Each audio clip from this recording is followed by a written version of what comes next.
For the record, my name is Annette Hadaway.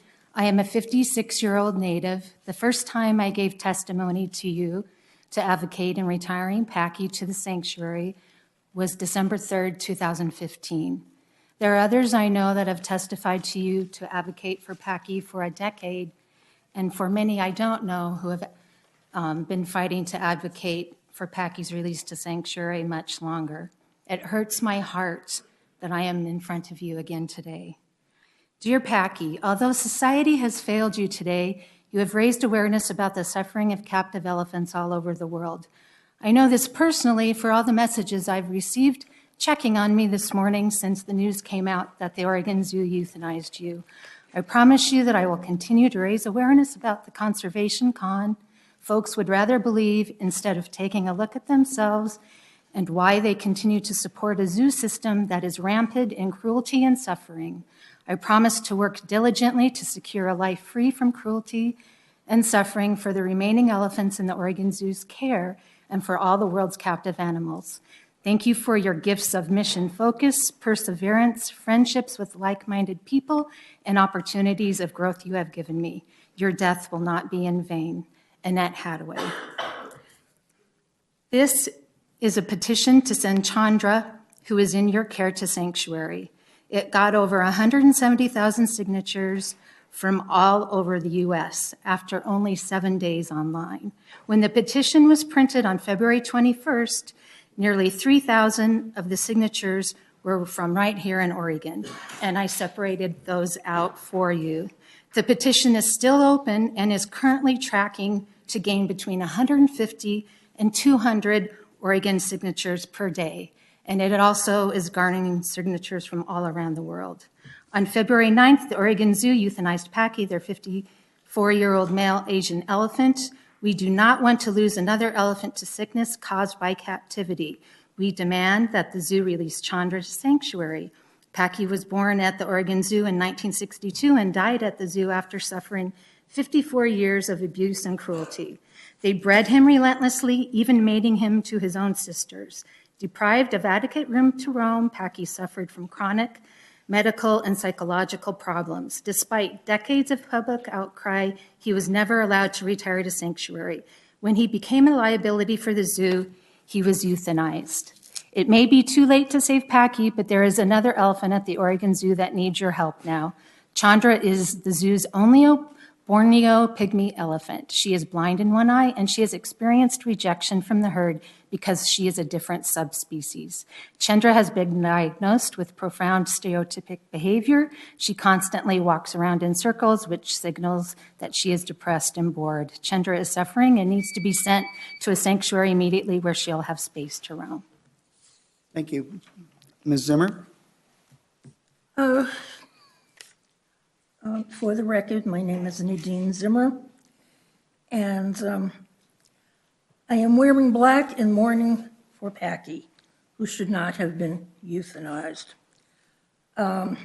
If that is actually the correct word, since as far as his tuberculosis, he was improving somewhat.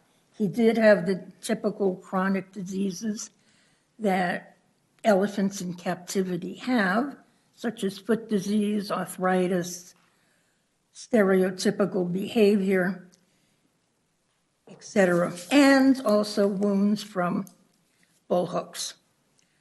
Packy,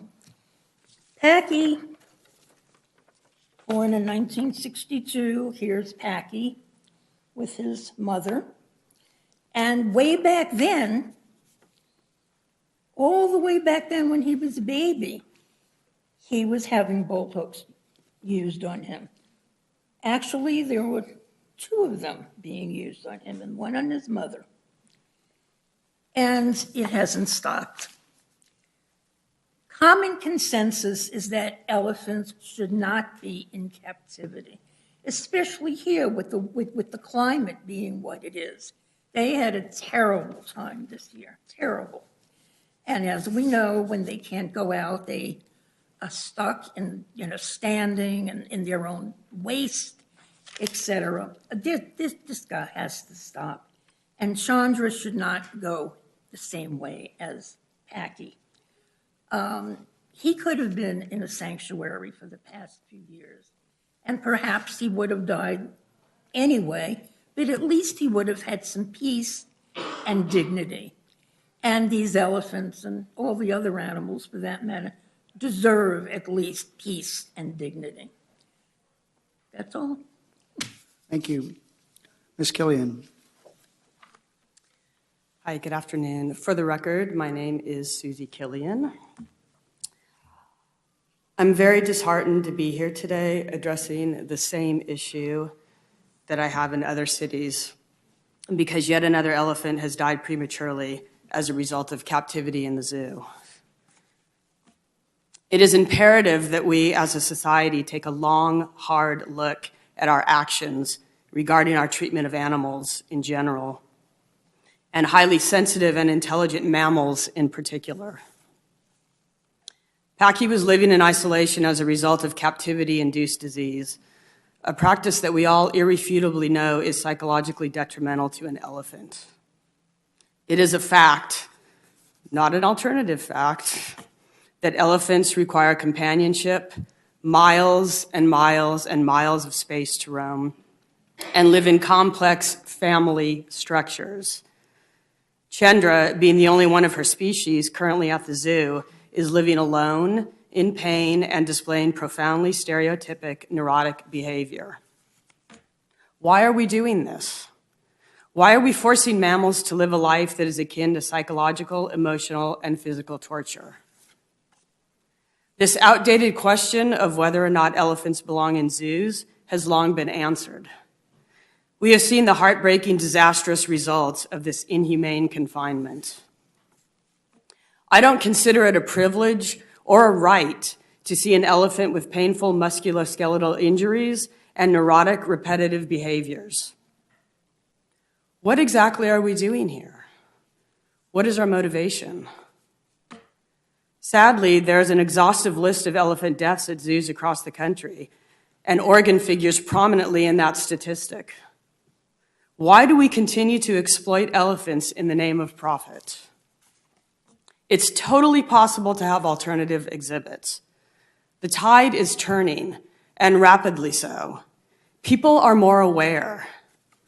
Personhood status is just around the corner for primates, followed by cetaceans and elephants. Be on the right side of history. Be visionaries. Let's have the Oregon Zoo be at the forefront of progressive action instead of making headlines for elephant abuse and death. Please look to the future and not to the past. Thank you for your time today. Thank you. Ms. Scott? You know my name. I've been here for 8 years. I wish I had one more year to try to free Packy. But on February 9th at 5:30 in the morning, with scant notice to even his keepers, he was injected with a lethal drug and put down. Do you ask yourselves, why didn't you save Packy? You could have done it. You could have made one call to Don Moore, to Cherry out at the zoo and said, let's think about this. The keepers asked you to.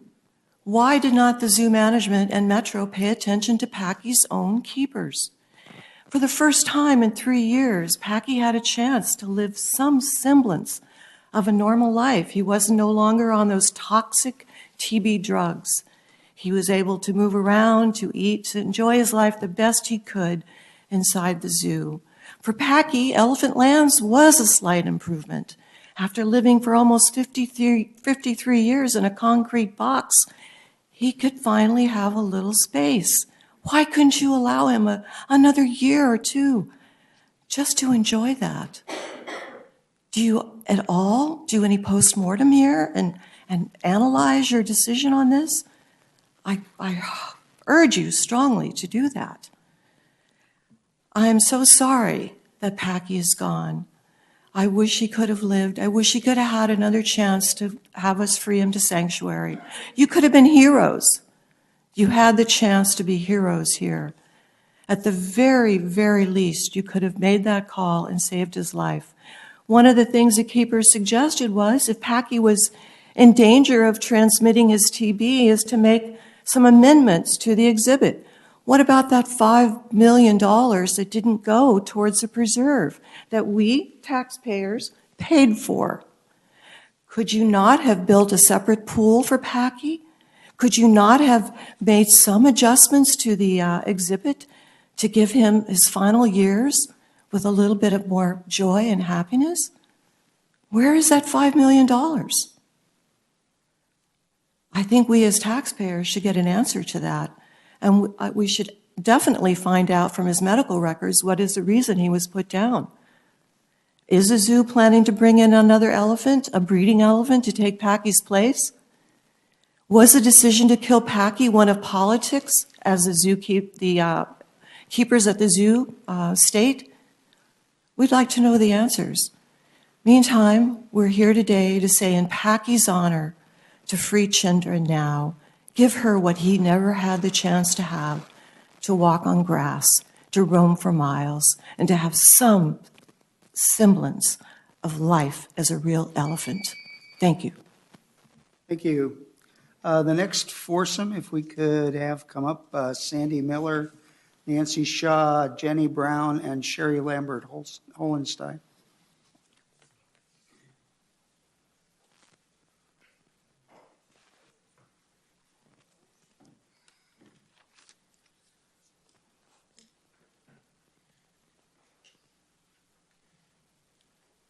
Ms. Miller. Before I start, could I ask that the security guy show the counselors and the audience what he has? This is a replica of a bull hook like the one used on Packy and other elephants. Thank you.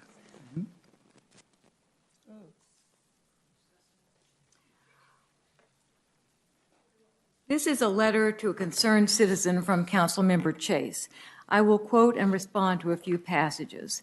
Quote, "My priority regarding Packy's care has always been first and foremost his personal welfare and happiness," end quote.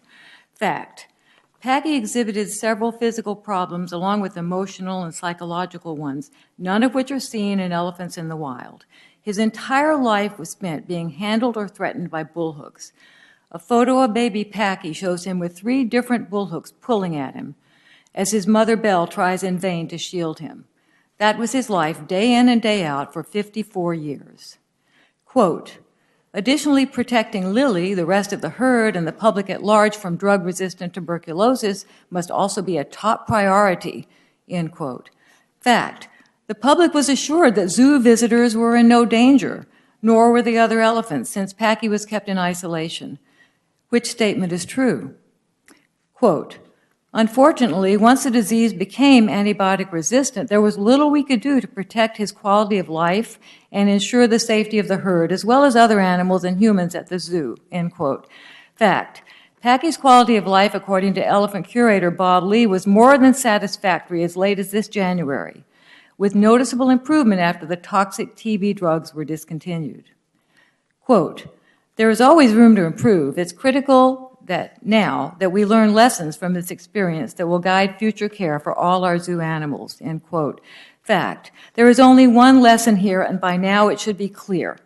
Due to their massive size, social complexity, and high intelligence, elephants do not belong in zoos, period. Quote, "The Oregon Zoo's new elephant lands habitat has substantially improved our herd's quality of life," end quote. Fact, for the immense final cost of almost $59 million, you did not even build in protected contact so that Packy was, and all the other elephants are, still subject to the use of bullhooks. And despite the hype, Elephant Lands provides less than 4 acres of room to roam for the 5 elephants remaining.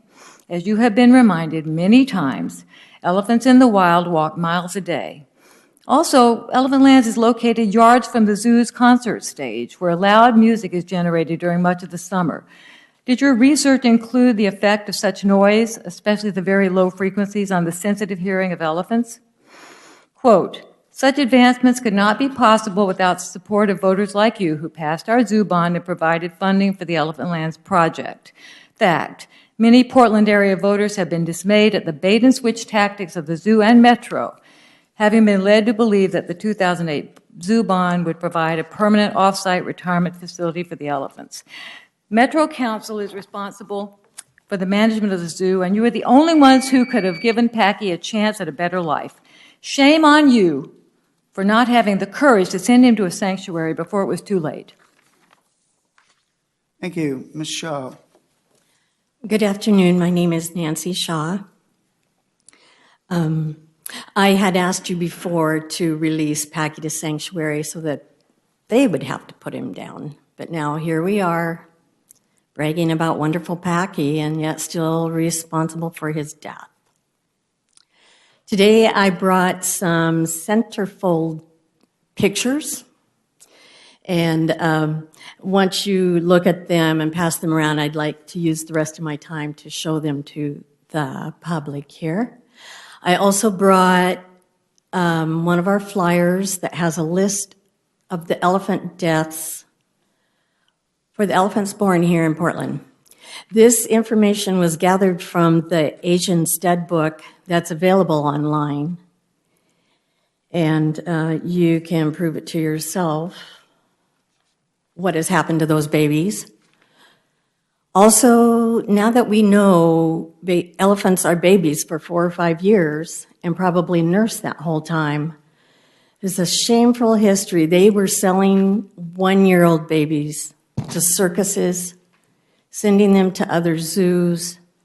It's just a horrible history. Zoos are not where elephants live, it's where they die.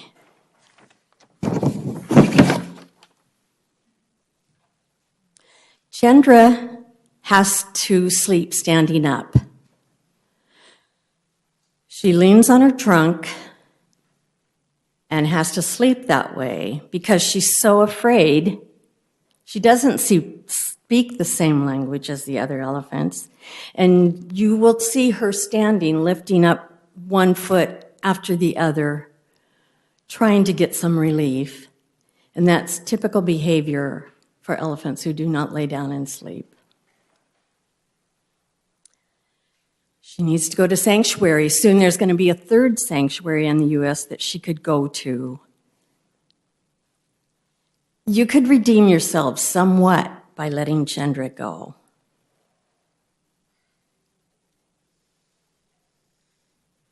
Thank you.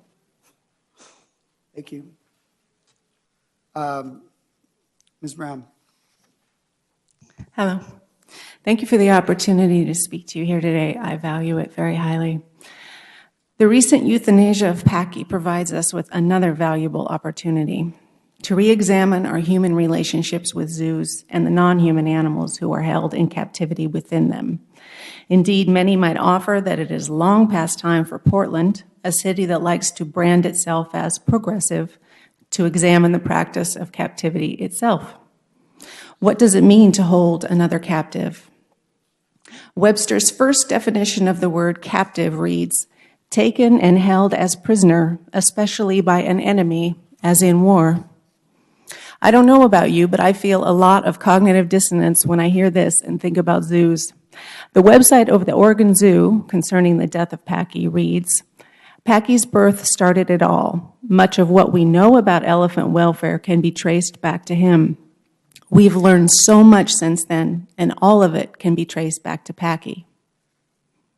So while we can't acknowledge the gains, the benefits we humans received via Packy's extended captivity, we seem to be slower, glacially slower, to acknowledge that these benefits were derived from a prisoner, one held as in war by an enemy.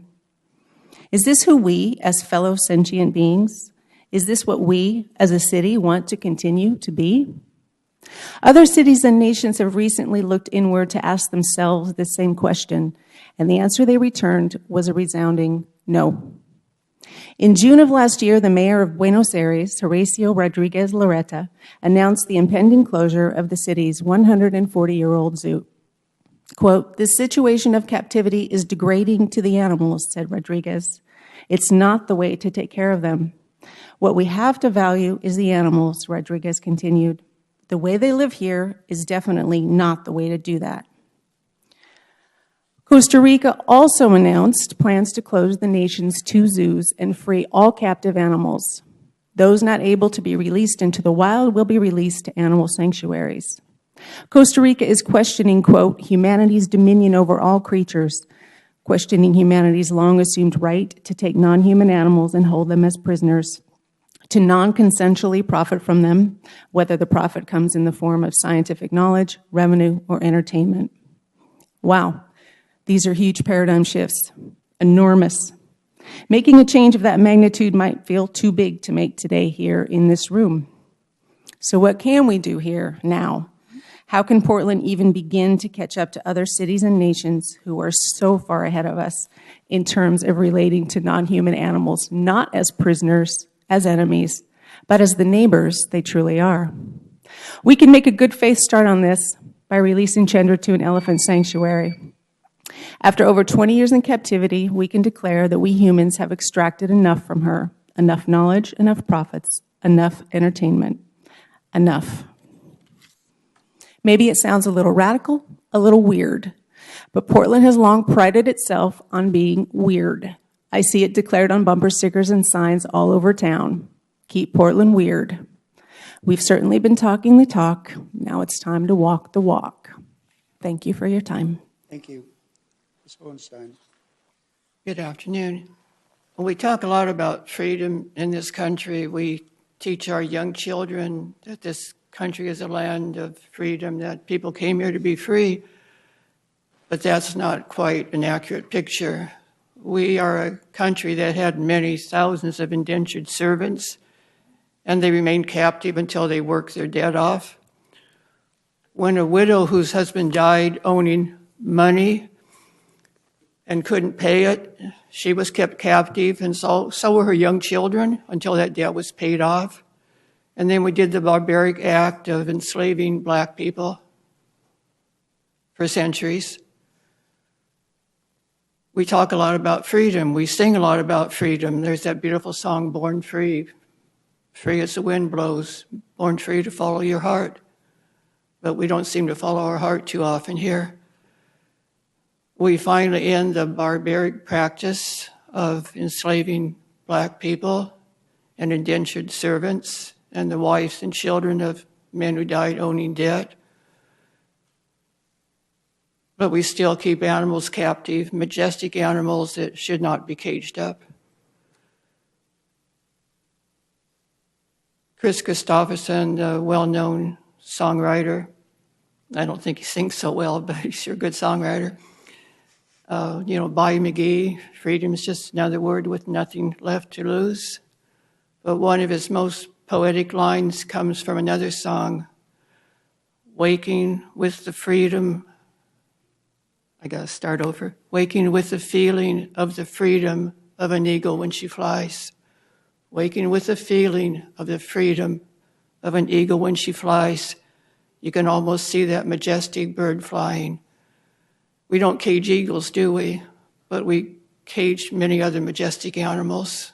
And the people here today have spoke so beautifully about the elephants. Martin Luther King, in his famous speech, How Long, How Long, he quoted another famous preacher, not as famous as he was, Theodore Parker, I think was his name, even before black slavery ended. The arc, see if I can get it right, the arc of the moral universe is long, but it bends toward justice. The arc of the moral universe is long, but it bends toward justice. I think you need to think about that and give these animals justice, particularly the elephants that are ill. And the woman here today have told you what you can do for them. Thank you. Thank you. The last two folks who have signed up are Betty Steflik and Ann Radley.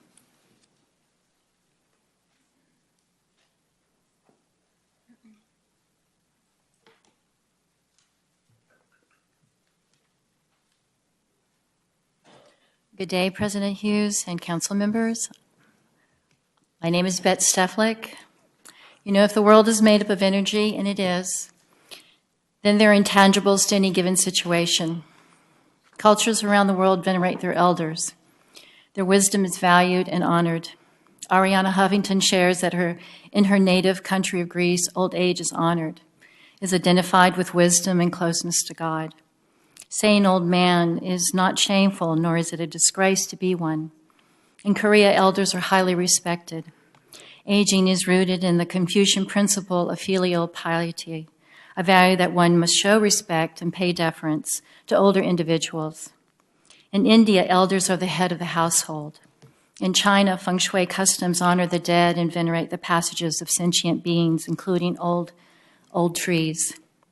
Grand Master of the BTB feng shui would admonish that if you're cutting down an older tree, you're cutting yourself off from its wisdom and experience. You cut yourself off from good judgment, and it can mean in the future you very likely make some mistake. It can be rectified with a humble apology to the tree and a prescribed ritual. Metro officials of the governing body of the Oregon Zoo, I see the direct correlation between what Grandmaster Lin Yun taught about cutting an older tree and euthanizing Packy. The root of the zoo's success was Packy. The year he was born in 1962, the attendance rose to 1 million. At 54 years old, with still a lot of vitality and years ahead, you cut down your star for reasons the public does not know why. His keepers said he was happy, healthy, and playful. It would have taken very little to make a phone call to 2 sanctuaries in the United States. If indeed, when we cut ourselves off from the wisdom of the elders and suffer lack of good judgment as a result, then surely ending Packy's life will have karmic ramifications. I came to publicly apologize to Packy and say, thank you, you magnificent old man. You brought to millions joy and respite from their own problems. Even in later years, amid the physical pain and discomfort from the isolation you must have felt. You will be remembered with great fondness and respect. May your suffering end the suffering of all captive elephants now and for future generations. Thank you. Thank you, Ms. Roundley. Good afternoon, council members and audience. My name is Ann Radley. You've received a petition today for Chendra, and I would like to read a few comments that have been posted online by various members of the public on the petition. First one is by Jolette R. from Oregon. I've worked on an elephant sanctuary in Thailand, and I know that these animals aren't meant to be confined in zoos. I visited the zoo 3 weeks ago, and Chendra appeared to be in visible distress and quite unhappy. Please let this beautiful girl be free.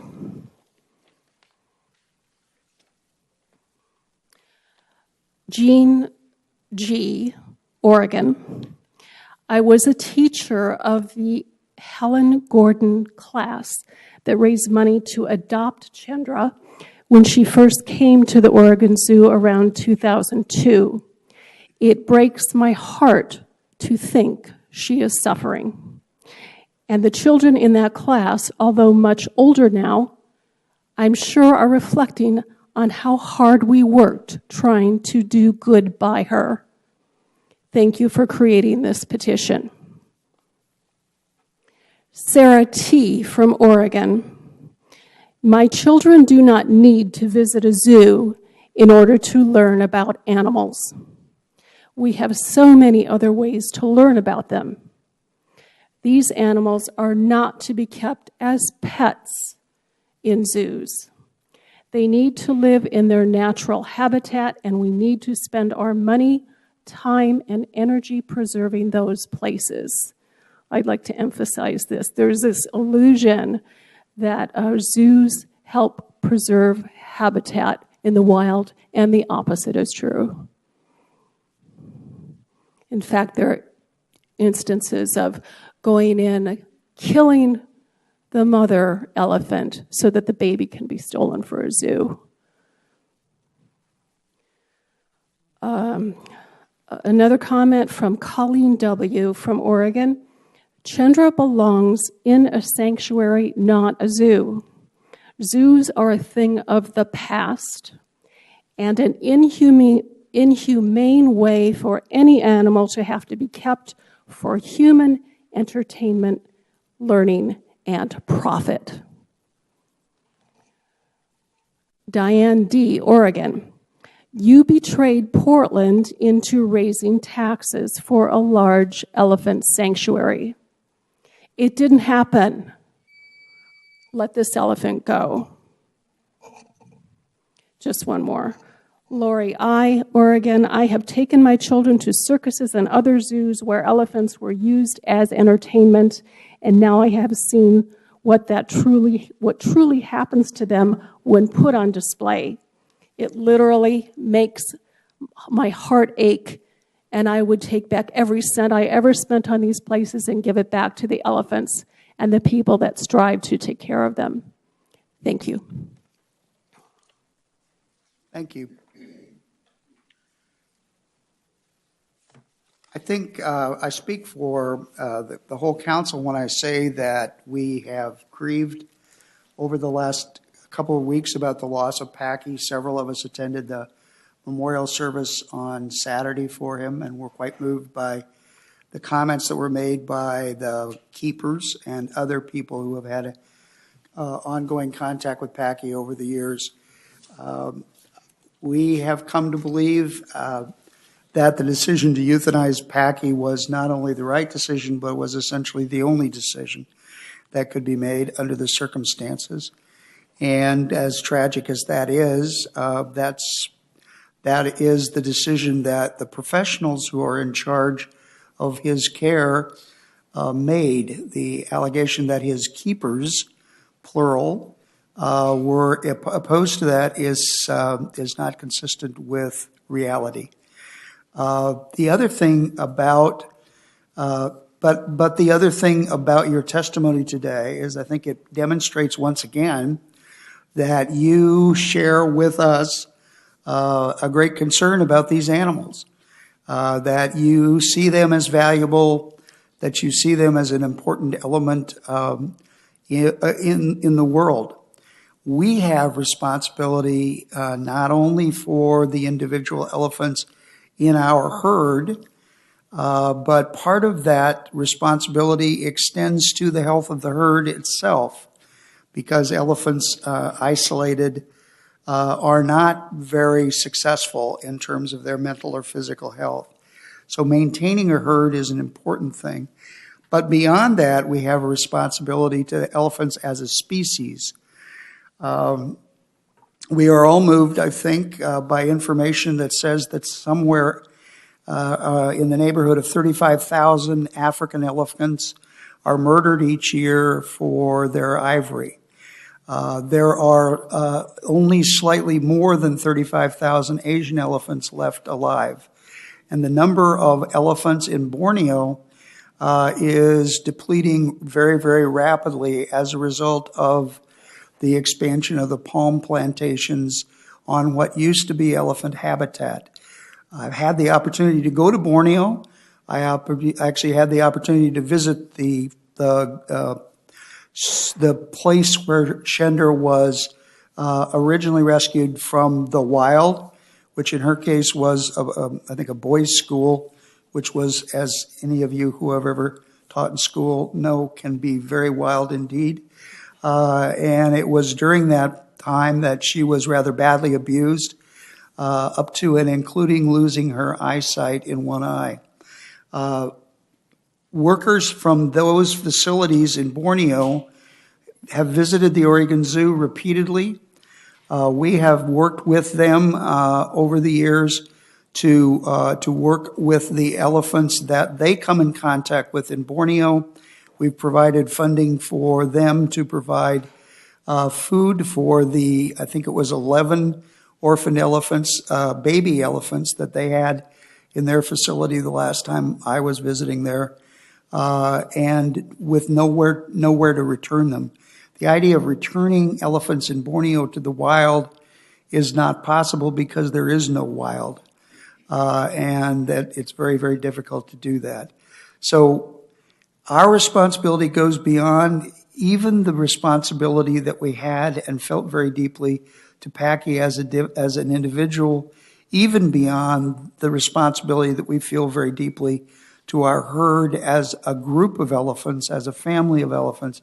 It does go to the survival of the species, particularly those Asian elephants that we feature in our location that are seriously endangered. And so what we learn in the Oregon Zoo, what Packy taught us, has not only benefited the treatment and care and treatment of elephants in other zoos, it has actually benefited the care and treatment of other elephants in the range countries. The last time we had a visit from one of our colleagues from Borneo, she reported that she had been pleased to take a long look at Chendra, had found her healthy, had found her happy, and in fact had been a little bit surprised to see that the condition of her feet was, in her terms, better than the feet she sees from elephants coming in from the jungle in Borneo. And so we feel comfortable believing that we are doing what is best for Chendra. She has begun to find a role in the herd. She has basically become Samudra's auntie, as his other auntie and his mom have really paid more attention to Lily in recent years. And she seems to have been accepted into the herd as a result of that. To send her to some place where she would once again be isolated by an existing herd seems like yet another cruelty in a life that has been pretty much filled with cruelty until she found her home in Portland. And so I would resist that pretty aggressively, quite frankly.